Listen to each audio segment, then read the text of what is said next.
Bible time நிகழ்ச்சிக்கு உங்கள் யாவரையும் நாங்கள் அன்புடன் வரவேற்கிறோம். இன்றைக்கும் நாம் தொடர்ந்து லூக்கா புஸ்தகத்திலிருந்து தியானிக்க இருக்கிறோம். The response of the shepherds to the good news. நற்செய்திக்கு மெய்ப்பர்களின் பதில் என்ற தலைப்பில் டாக்டர் எபி நம்மோடு பகிர்ந்து கொள்வார்கள். வாங்க வேதத்தை தியானிப்போமா? தேவதூதன் அவர்களை நோக்கி, பயப்படாதிருங்கள், இதோ எல்லா ஜனத்துக்கும் மிகுந்த சந்தோஷத்தை உண்டாக்கும் நற்செய்தியை உங்களுக்கு அறிவிக்கிறேன். இன்று கர்த்தராகிய கிறிஸ்து என்னும் இரட்சகர் உங்களுக்கு தாவீதின் ஊரிலே பிறந்திருக்கிறார். பிள்ளையை துணிகளில் சுற்றி முன்னணியில் கிடைத்திருக்க காண்பீர்கள். இதுவே உங்களுக்கு அடையாளம் என்றான். அந்த க்ஷணமே பரமசேனையின் திரள் அந்த தூதனுடனே தோன்றி, உன்னதத்தில் இருக்கிற தேவனுக்கு மகிமையும் பூமியிலே சமாதானமும் மனுஷர் மேல் பிரியமும் உண்டாவதாக என்று சொல்லி தேவனை துதித்தார்கள். கிறிஸ்துமஸ் காலத்துல எனக்கு அதிகமாக பிடித்த ஒரு காரியம் கேரல் ரவுண்ட்ஸ். இந்த கேரல் ரவுண்ட்ஸ் போகும்போது இந்த வசனங்களை நானும் சொல்லியிருக்கேன், மற்றவங்க சொல்ல அதிகமாக கேட்டிருக்கிறேன். இன்றைக்கு நாம் இந்த வசனங்களை குறித்து சிந்திக்க இருக்கிறோம். இந்த வசனங்களை லூக்கா எழுதின சுவிசேஷம் 2ஆம் அதிகாரத்துல வாசிக்கிறோம். இன்றைக்கு the response of the shepherds to the good news, நற்செய்திக்கு மெய்ப்பர்களின் பதில். 5 காரியங்களை நாம் பார்க்க இருக்கிறோம். முதலாவது நாம் பார்க்க இருக்கக்கூடியது தி ஸ்பீக்கர், இதை யார் சொன்னது. அடுத்தது த ஆடியன்ஸ், யார்கிட்ட இத சொன்னாங்க. மூன்றாவது நாம் பார்க்கக்கூடியது டைமிங், இது எந்த காலத்துல இது சொல்லப்பட்டது. அடுத்தது த மீனிங், இதனுடைய அர்த்தம் என்ன.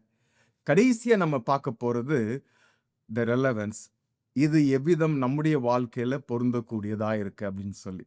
இந்த 5 காரியங்களை இன்றைக்கு நாம் பார்க்க இருக்கிறோம். உங்களுடைய வேதாகமத்தை லூக்கா 2ஆம் அதிகாரத்துக்கு நீங்க திருப்பிக் கொள்ளுங்கள்.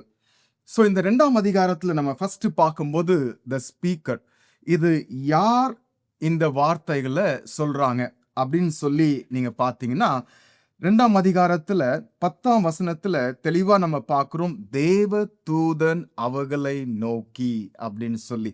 இந்த இடத்துல நீங்க பார்த்தீங்க அப்படின்னா இந்த தேவ தூதனுடைய பெயர் கொடுக்கப்படலை, நேம் இங்க தரப்படலை.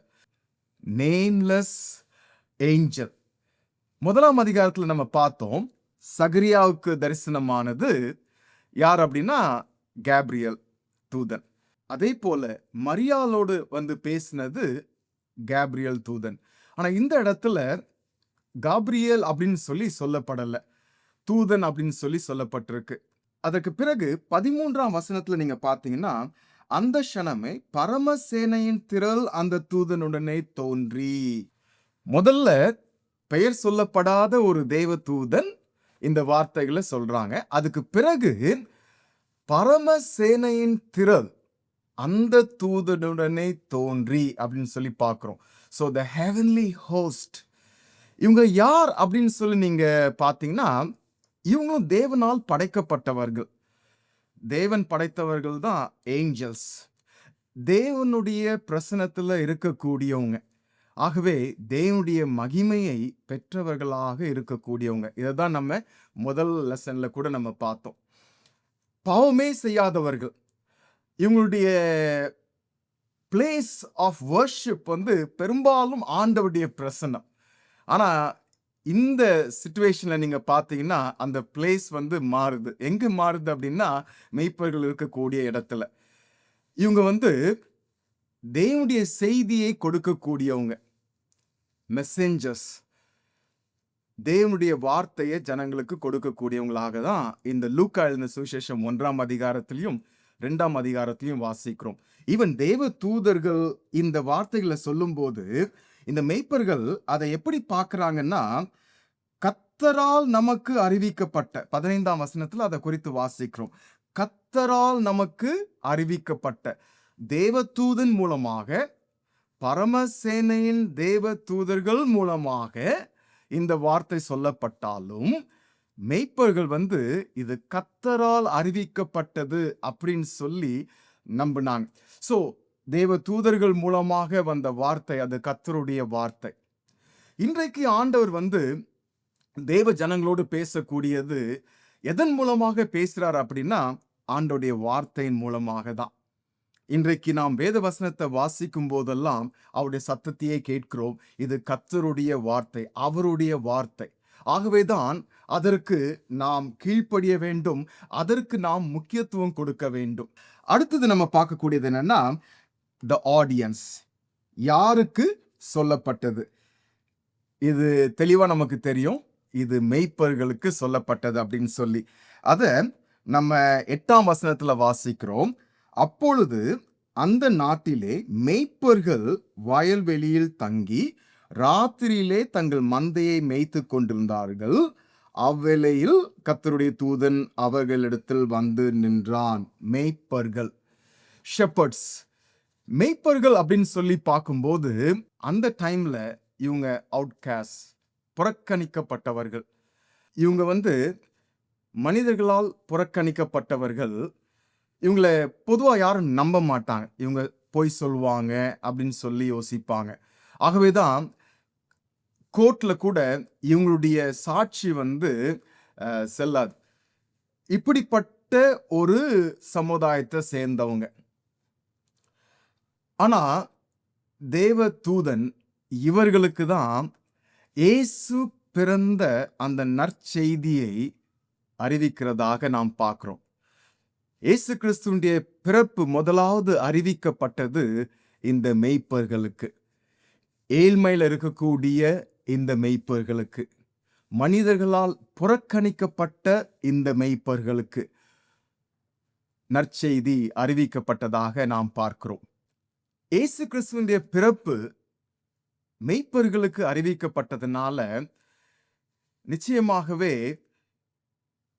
லூக்கா எழுதின சுவிசேஷம் 4ஆம் அதிகாரத்துல வாசிக்கிறது போல தரித்திரருக்கு சுவிசேஷம் அறிவிக்கப்படுவது அப்படின்னு சொல்றது 2ஆம் அதிகாரத்திலேயே நிறைவேறுவதை நம்ம பார்க்கிறோம். ஒருவேளை நீங்க புவரா இருக்கிறீங்க அப்படின்னு சொல்லி வைத்துக் கொள்வோமே, அந்த நிலைமையை குறித்து நீங்க சோர்ந்து போகக்கூடாது. ஏன்னா இரட்சகராகிய இயேசு கிறிஸ்து பிறந்த செய்தி அன்றைக்கு இருந்த ரிலீஜியஸ் தலைவர்களுக்கு சொல்லப்படலை, பிரதான ஆசாரியர்களுக்கு சொல்லப்படலை, இல்லைன்னா பரிசேயர்களுக்கு சொல்லப்படலை, சதுசேயர்களுக்கு சொல்லப்படலை. ஆனா முதல்ல தேவனுடைய பிறப்பின் செய்தி சொல்லப்பட்டது மெய்ப்பர்களுக்கு தான். ஆகவே உங்களுடைய ஏழ்மையை குறித்து நீங்க தவறாக யோசிக்க கூடாது, அல்லது குறைவாக யோசிக்க கூடாது.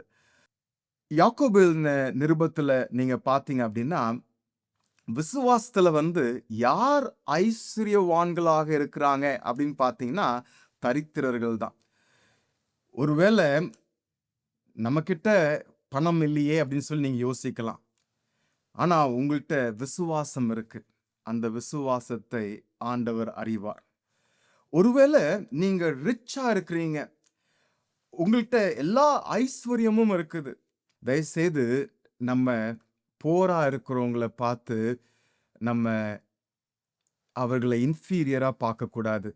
காரணம், விசுவாசிகள், கிறிஸ்துவை ஏற்றுக்கொண்ட விசுவாசிகள் அப்படின்னு பார்க்கும்போது அந்த வேறுபாடு இருக்கக்கூடாது என்பதை இந்த செய்தி, இயேசு கிறிஸ்து பிறந்த செய்தி மெய்ப்பர்களுக்கு அறிவிக்கப்பட்டதிலிருந்து நாம் அறிந்து கொள்கிறோம்.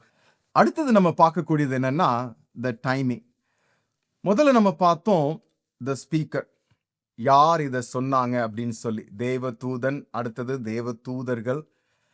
ரெண்டாவது நம்ம பார்த்தோம் த ஆடியன்ஸ், யாருக்கு இது சொல்லப்பட்டது. மூன்றாவது நாம் இந்த பகுதியில் நம்ம பார்க்கக்கூடியது என்னன்னா எந்த நேரத்துல, எந்த காலகட்டத்துல இது நடந்தது. 2ஆம் அதிகாரம் 1ஆம் வசனத்திலிருந்து வாசிக்கிறோம். அந்நாட்களில் உலகமெங்கும் குடிமதிப்பு எழுதப்பட வேண்டும் என்று அகஸ்துராயனால் கட்டளை பிறந்தது. சீரியா நாட்டிலே சிரேனியு என்பவன் தேசாதிபதியாயிருந்தபோது இந்த முதலாம் குடிமதிப்பு உண்டாயிற்று. இந்த இடத்துல நம்ம பார்க்கக்கூடியது என்னன்னா, ஏற்கனவே நாம் லூக்கா எழுதின சுவிசேஷம் 1ஆம் அதிகாரத்துல பார்த்தோம். லூக்கா தியோஃபிலஸ்க்கு எழுதுறார். எப்படி எழுதுறார் அப்படின்னு சொல்லி பார்த்தோம். நல்ல ரீசர்ச் பண்ணி இதை சரித்திரம், ஹிஸ்டரி அப்படின்னு சொல்லி எழுதுறார், நடந்தவைகள். ஸோ இந்த 2ஆம் அதிகாரத்துல முதல் 2 வசனத்துல இருக்கக்கூடியது நம்ம கவனிக்கக்கூடிய ஒரு காரியம். இது எந்த டைம்ல நடந்தது? ஸோ இந்த எந்த டைம்ல நடந்தது அப்படின்னு சொல்லி பார்க்கும்போது, அகஸ்துராயனால் கட்டளை பிறந்தது. ஸோ அகஸ்துராயன் அப்படின்னு சொல்லும்போது ஃபர்ஸ்ட் ரோமன் எம்பரர்.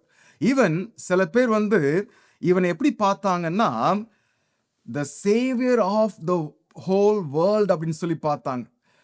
உலகத்தை ரட்சிக்கக்கூடியவராக தான் இந்த ஃபர்ஸ்ட் எம்பரரை பார்த்தாங்க. நல்ல ஒரு பவர்ஃபுல் லீடர். அந்த டைம்ல சிரியாவில் யார் தேசாதிபதியா இருந்தாங்க அப்படின்னு சொல்லும்போது சிரேனியு. சிரியாவும் யூதேயாவும் அந்த டைம்ல ஒன்றாக இருந்தது. ஸோ இதெல்லாம் வைத்து பார்க்கும்போது இது ஒரு கதை கிடையாது. அகஸ்திராயன் இருக்கும்போது இது நடந்தது. அதே போல சிரேனியு இருக்கும்போது இது நடந்ததாக பார்க்கிறோம். இந்த குடிமதிப்பு எழுதப்பட வேண்டும் என்று கட்டளை கொடுத்ததுனால எல்லாரும் அவங்கவுங்க ஊருக்கு போறாங்க. இது ரொம்ப இன்ட்ரெஸ்டிங்கா நமக்கு இருக்கக்கூடிய ஒரு காரியம். 4ஆம் வசனத்துல வாசிக்கிறோம்.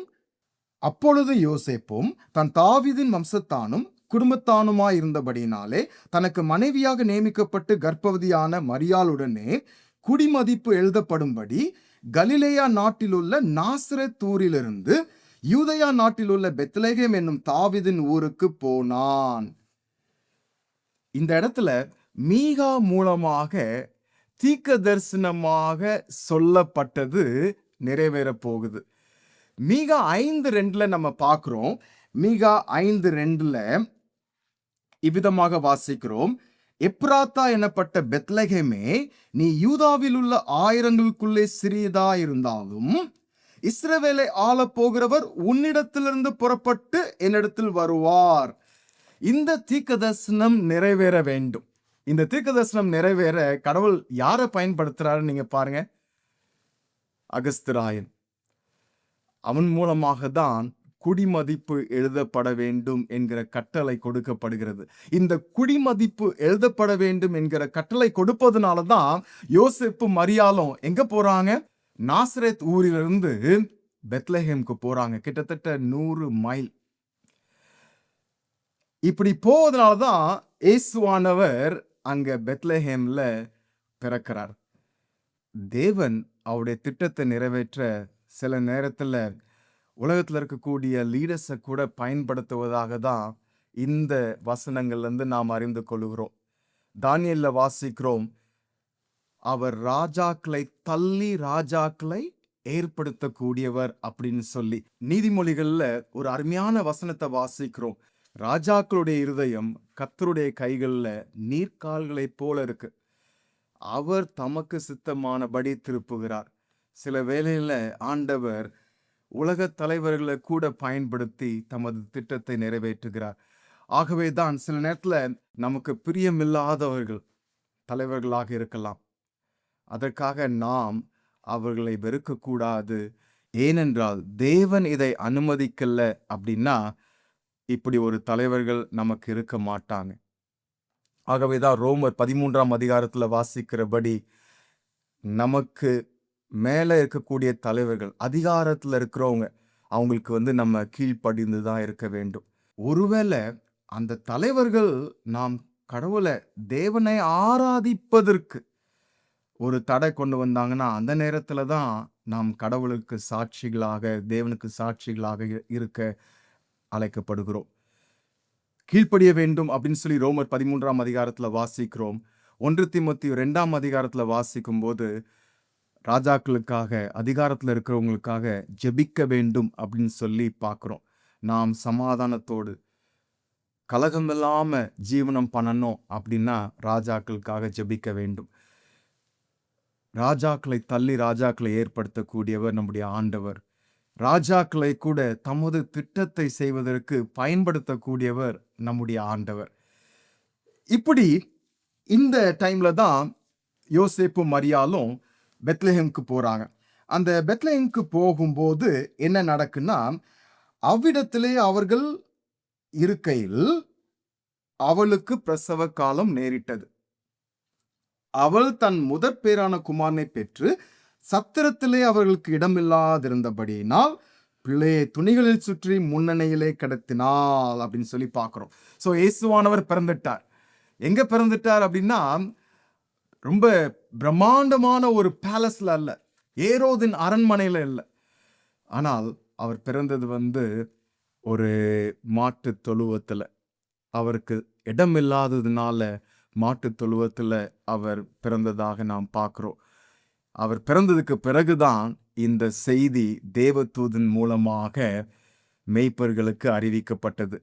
எந்த டைம் அப்படின்னு சொல்லி நம்ம பார்த்தோம், இதனுடைய டைமிங் என்ன அப்படின்னு.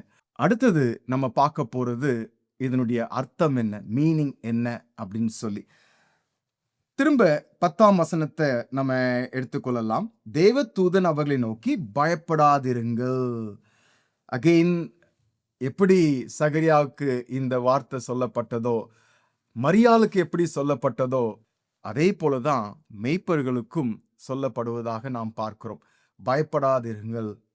அதுக்கு பிறகு சொல்லக்கூடியது என்னன்னா, இதோ எல்லா ஜனத்துக்கும் மிகுந்த சந்தோஷத்தை உண்டாக்கும் நற்செய்தியை உங்களுக்கு அறிவிக்கிறேன். எல்லா ஜனத்துக்கும் அப்படின்னு சொல்லும்போது, புவரா இருக்கக்கூடியவங்களுக்கும் ரிச்சா இருக்கக்கூடியவங்களுக்கும், படித்தவர்களுக்கும் படிக்காதவர்களுக்கும் எல்லாருக்குமே நற்செய்தியாக சொல்லப்படக்கூடிய காரியம்தான் அப்படின்னு சொல்லி ஆரம்பிக்கிறார். இதன் மூலமாக எல்லாருக்கும் சந்தோஷம், எல்லாருக்கும் மகிழ்ச்சி அப்படின்னு சொல்வதாக நாம் பார்க்கிறோம். தொடர்ந்து நீங்க பார்த்தீங்கன்னா, இன்று கர்த்தராகிய கிறிஸ்து என்னும் இரட்சகர் உங்களுக்கு தாவீதின் ஊரிலே பிறந்திருக்கிறார். இந்த இடத்துல இயேசுவானவரை குறித்து 3 காரியத்தை பார்க்கிறோம். மேய்ப்பர்களுக்கு தான் த ஹையஸ்ட் தியாலஜி, ஆண்டவரை குறித்ததான காரியம் சொல்லப்படுவதாக நாம் பார்க்கிறோம். சில வேளையில யோசிப்போம், தியாலஜி வரும்போது, வேத சம்பந்தப்பட்ட காரியங்கள் வரும்போது, ஒருவேளை அது செமினரியில போய், வேதாகம கல்லூரியில போய் படிக்கிறவங்களுக்கு தான் அப்படின்னு சொல்லி. இந்த மேய்ப்பர்கள் செமினரிக்கு போகல, வயல்வெளியில மந்தையை மேய்த்து கொண்டிருந்தாங்க. அவர்களுக்கு சொல்லப்பட்ட செய்தி நீங்க பார்த்தீங்கன்னா, அது ஒரு இறையியல் கல்லூரியில போய், செமினரியில போய் படிக்கிறது போல இருக்குது. ஏன் அப்படின்னா, இயேசுவானவரை குறித்து 3 காரியம் சொல்றாங்க. ஃபர்ஸ்ட் என்ன பார்க்கிறோம் அப்படின்னா, கர்த்தராகிய கிறிஸ்து. கர்த்தர் அப்படின்னு சொல்லும்போது லார்ட், ஆண்டவர், சாவரின் காட். இயேசுவானவரை குறித்து இந்த இடத்துல பார்க்கும்போது, அவர் த லார்ட், மாஸ்டர், சர்வத்தையும் ஆண்டு நடத்தக்கூடியவர். அடுத்தது நீங்க பார்த்தீங்கன்னா, கிறிஸ்து என்னும் இரட்சகர். கிறிஸ்து, கிறிஸ்து அப்படின்னு சொல்லும்போது, இது கிரேக்க வார்த்தையில கிறிஸ்து, ஹீப்ரு வார்த்தையில நீங்க பார்த்தீங்கன்னா மேசியா. மேசியா யார் அப்படின்னா, த அனாயிண்டட் ஒன், அபிஷேகம் பண்ணப்பட்டவர். பழைய ஏற்பாட்டு காலத்துல ஒரு ராஜா, இல்லைன்னா ஒரு ப்ராஃபட், தீர்க்கதரிசி, இல்லைன்னா ஒரு பிரீஸ்ட், ஆசாரியன், தேவனுடைய ஊழியத்தை செய்வதற்காக அபிஷேகம் பண்ணப்பட்டவர்களாக. ஆனால் கிறிஸ்து என்னும் இந்த மேசியா அப்படின்னு சொல்லி பார்க்கும்போது, கிறிஸ்து அப்படின்னு சொல்லும்போது அவர் king of kings and lord of lords. அடுத்தது the great prophet and the great high priest. அவர் கிறிஸ்து மேசியா. முதல்ல அவர் த லார்ட், சாவரன் லார்ட். அடுத்தது மேசியா அப்படின்னு சொல்லி தேவதூதன் சொல்றார். மூன்றாவது நாம் பார்க்கக்கூடியது ரட்சகர். ரட்சகர் அப்படின்னு சொல்லும்போது மீட்பர், நம்முடைய பாவங்களிலிருந்து நம்மளை ரட்சிக்கிறவர். தேவன் இந்த உலகத்தை படைக்கும் போது எல்லாவற்றையும் படைத்து நல்லது நல்லது அப்படின்னு சொல்லி பார்த்தார். மனுஷங்களை படைச்சு அவர் பார்த்தது மிகவும் நல்லது, மிகவும் நல்லது அப்படின்னு சொல்லி கண்டார். ஆனா ஆதியாகமம் 3ஆம் அதிகாரத்திலே வாசிக்கிறோம், ஆதாம் ஏவாளின் கீழ்ப்படியாமை நிமித்தமாக எப்படி இந்த உலகத்துக்கு பாவம் வந்ததுன்னு சொல்லி. அதற்கு பிறகு நாம் பார்க்கக்கூடியதெல்லாம் பாவத்தினால் வரக்கூடிய காரியங்கள்.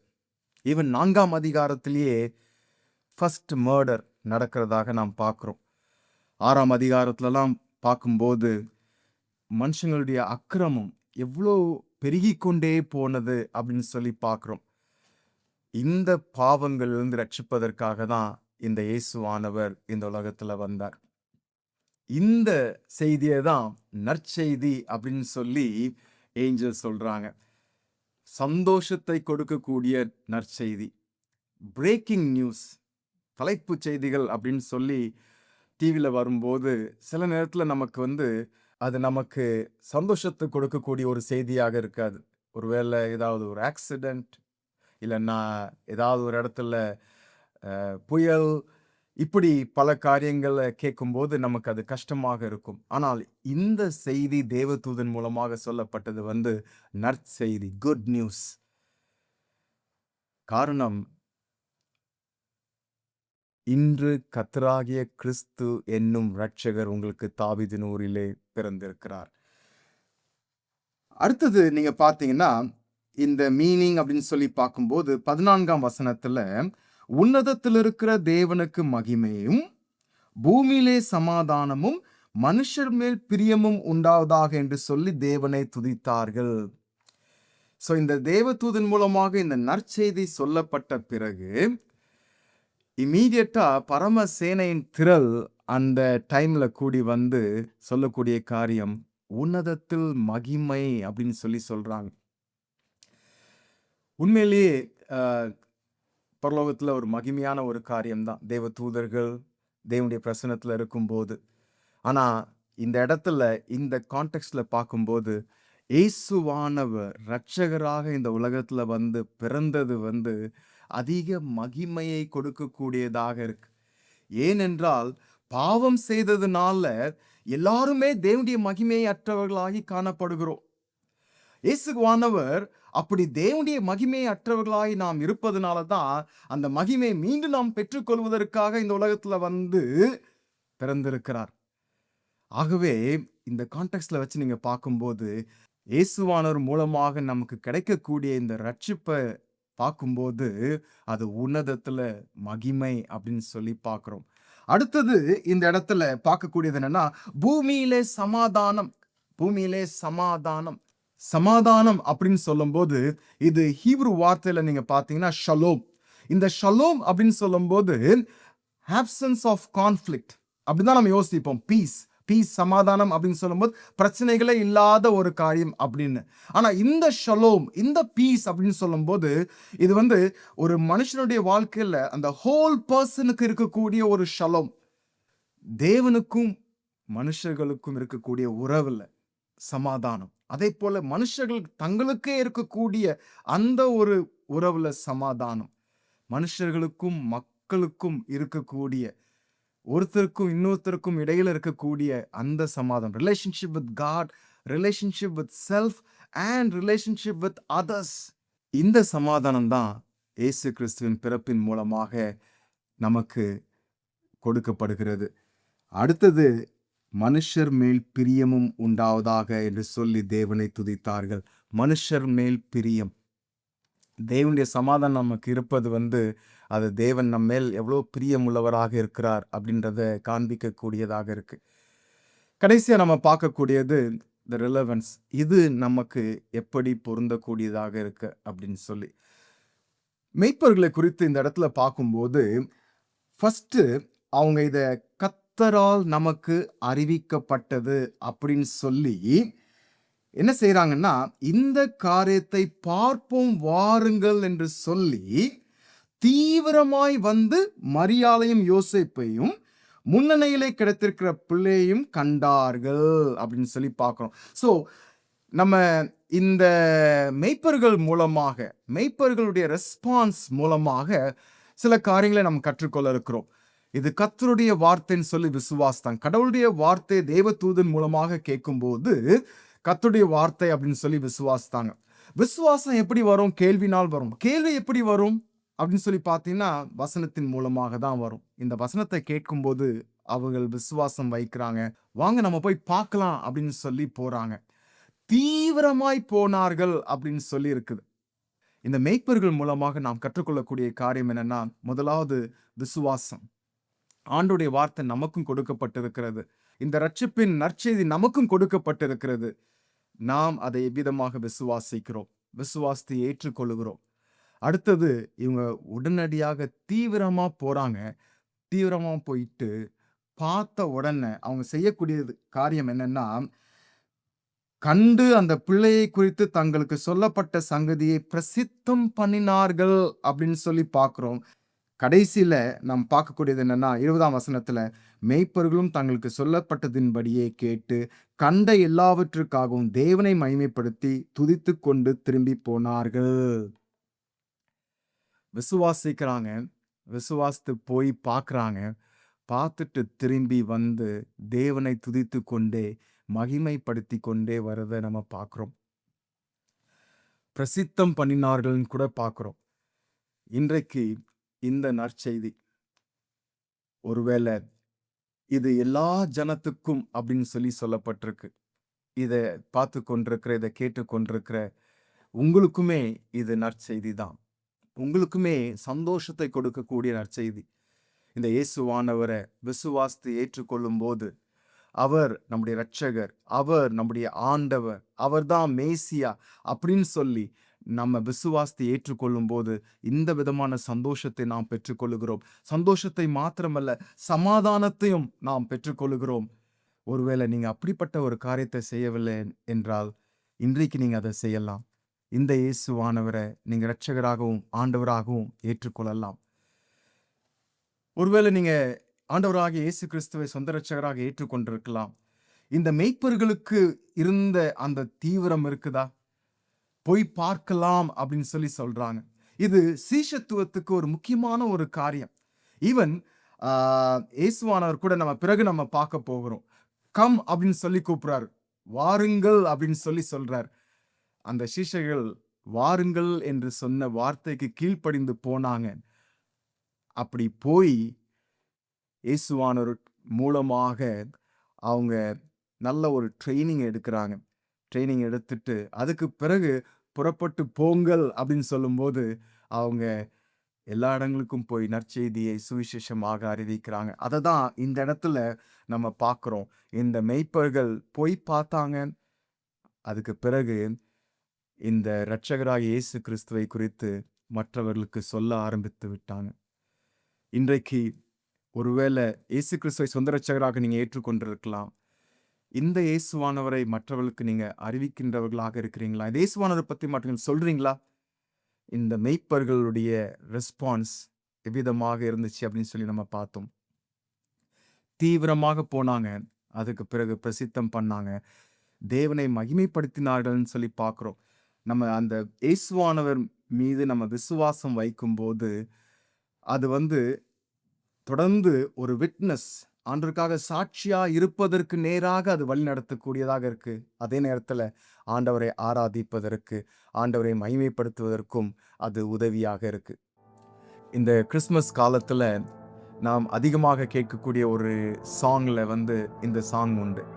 Joy to the world, the Lord is come. Let earth receive her king. அன்றைக்கு சத்திரத்துல அவருக்கு இடம் இல்லை. சத்திரத்துல அவருக்கு இடமில்லாதனால அவர் மாட்டுத் தொழுவத்துல பிறந்தார். பட் ஆனா மேய்ப்பர்களுடைய இருதயத்துல இடம் இருந்துச்சு. அவங்க இந்த ராஜாதி ராஜா, இந்த ஆண்டவர், இந்த மேசியா, இந்த இரட்சகரை அவங்க ஏற்றுக்கொண்டாங்க. இதை தான் நீங்களும் நானும் இன்னைக்கு செய்ய அழைக்கப்படுகிறோம். Let every heart prepare him room. அவருக்கு நம்முடைய இருதயத்தை நம்ம கொடுக்கும்போது அவர் நம்முடைய இருதயத்தில் வாசம் செய்கிறார். அவர் நம்முடைய இருதயத்தில் இருக்கும்போது எப்போதும் அவர் நம்மோடு இருக்கிறார் என்கிற உணர்வோடு நாம் வாழும்போது நிச்சயமாகவே அவர் மகிமைப்படுவார். And heaven and nature sing. இதன் மூலமாக நடக்கக்கூடிய என்ன தெரியுமா? அன்றைக்கு தேவ தூதர்கள் உன்னதத்தில் இருக்கிற தேவனுக்கு மகிமைன்னு சொன்னாங்களே, அப்படிப்பட்ட மகிமையும் அப்படிப்பட்ட சமாதானமும் இன்றைக்கு உங்கள் மூலமாகவும் என் மூலமாகவும் அது நடக்கும் என்பதில் சந்தேகம் இல்லை. கிறிஸ்மஸ் காலங்களில் நம்ம அந்த கிறிஸ்மஸ் கேரக்டர்ஸை பற்றி நம்ம படிக்கும்போது அது நமக்கு தெளிவாக இயேசு கிறிஸ்து பிறந்ததின் நோக்கத்தை நம்மளுக்கு தெளிவாக காட்டுகிறது. ஆனால் மோஸ்ட் ஆஃப் அஸ் நம்மளுக்கு கிறிஸ்மஸ் சீசன் ரொம்ப ஒரு பிஸி சீசன். அப்படி அப்படிப்பட்ட அந்த பிஸி சீசன்லயும் நம்ம பிள்ளைங்களோடு நம்ம குடும்பத்தோடு 5 கதாபாத்திரங்கள் 5 characters, for example angel Gabriel, அதுக்கப்புறம் மேரி, ஜோசப், கிங் ஹெரட், சிமியன், இந்த 5 கேரக்டர்ஸும் விவரிக்கிற மாதிரி பாஸ்டர் காலின் ஸ்மித் ஒரு புத்தகத்தை எழுதியிருக்கிறாங்க. அதை நாங்கள் காஸ்பல் லைஃப் ரீசோர்சஸ் தமிழில் டிரான்ஸ்லேட் பண்ணி டிசம்பர் மாதத்தில் எங்களுடைய வெப்சைட் காஸ்பல் லைஃப் ரீசோர்சஸ் வெப்சைட்டில் வெளியிட இருக்கிறோம். நீங்கள் இந்த கிறிஸ்மஸ் காலங்களில் தவறாமல் அதை படிங்க. அது உங்களுடைய வாழ்வுக்கு ரொம்ப பிரயோஜனமாக இருக்கும். இந்த கிறிஸ்மஸ் ஸ்டோரிஸுடைய ஃபுல் மீனிங்கை உங்கள் பிள்ளைங்களுக்கு சொல்லிக் கொடுப்பதற்கு அது வசதியாக இருக்கும். இட்ஸ் பைபிள் டைம் நிகழ்ச்சிக்கு எங்களோடு கூட வசனத்தை தியானிக்க வந்த உங்கள் யாவருக்கும் நன்றி. Doctor Eby will continue his teaching series from Luke chapter 2 next week. We wish everyone a Merry Christmas on behalf of Gospel Life Resources. We will meet you again next Saturday at 10 p.m. on Satyam TV. Until then, have a blessed Christmas season. Bye.